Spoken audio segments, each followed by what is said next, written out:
Right. Yeah, let's go ahead and jump to Hemmer. There's a lot more in that one to comment on, I think.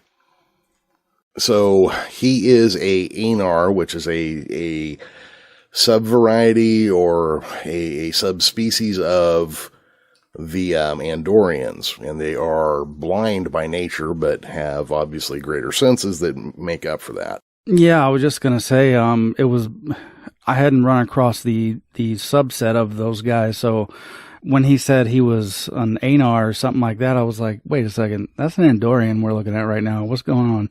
Mm-hmm. I guess I didn't see the episode. They were introduced on Enterprise, apparently. So a couple things I want to comment on. Uhura has yet another uniform on.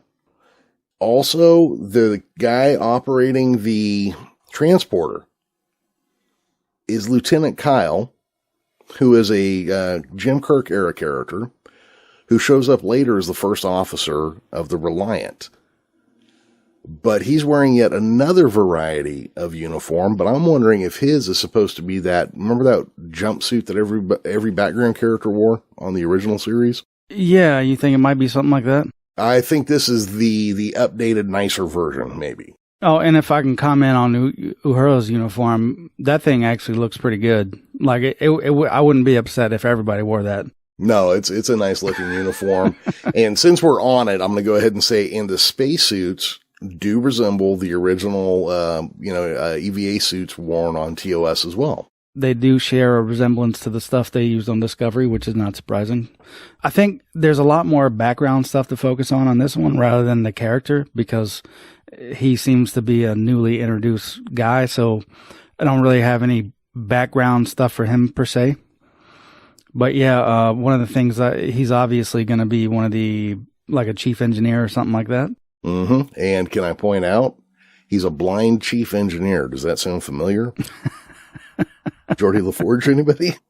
I did like the Daredevil catching a carrot scene. That was kind of cool. Yeah.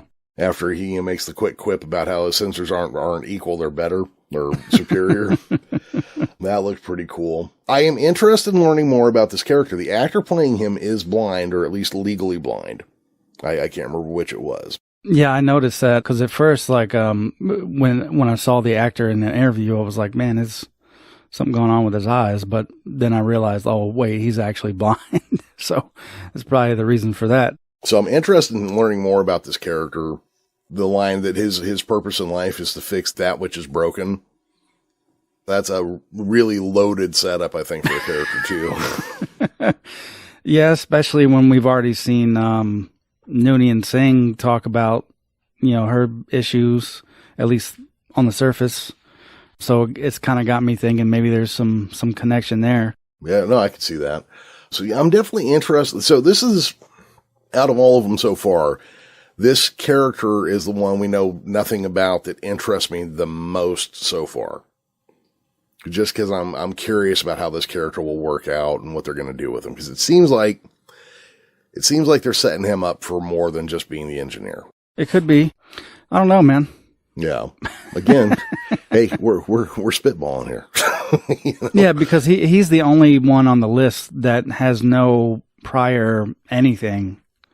So anything that we talk about with him is all shots in the dark. Mm-hmm. Hell, he could die in the second episode. We have no idea. Yeah, that's true. Yeah. They could Tasha Yar him real quick, like. Oh, thankfully they did. I did not like Yar as a character. Yeah. It's, I have to say, though, her death is one of the first things that hooked me on Next Gen, because I was not sold until then. But when I was like, oh my God, they're killing people on here.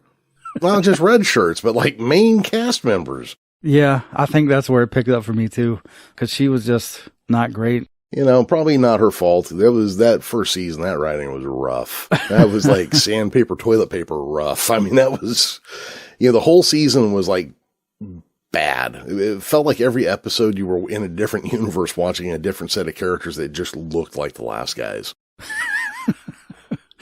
Well, it usually takes a handful of episodes for a show to hit its stride. It does.